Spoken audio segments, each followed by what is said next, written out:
Para daw maibalik ang tiwala ng taong bayan, sinusulong ni Caloocan 2nd District Representative Edgar Arice na maisabatas ang dalawang panukala sa Kamara.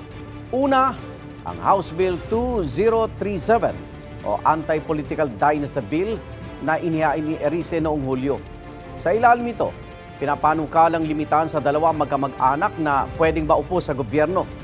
Ikalawa naman ang House Bill 4453 na inihain ng 13 kongresista noong Setyembre. Lalayong bigyan ng pangil ang Independent Commission for Infrastructure na nag-iimbestiga sa flood control projects. Kabilang sa panukalang dagdag na kapangyarihan ay pagpapakontempt, pagpapasabina at pagkaroon ng unrestricted access sa lahat ng records ng gobyerno. Natin sa ating Pangulo na certify ito at kung kinakailangan natin mag-special session, gawin po natin ito. This House is on fire. Yes, Madam Speaker, this House is on fire. At ang masakit na katotohanan, tayo mismo ang nagsindi ng apoy na ito. Huwag na nating hintayin na ang mamamayan mismo ang mag-aklas.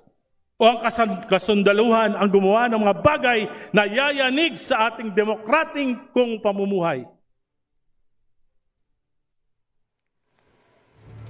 Igan, mauna ka sa mga balita, mag-subscribe na sa GMA Integrated News sa YouTube para sa iba't ibang ulat sa ating bansa.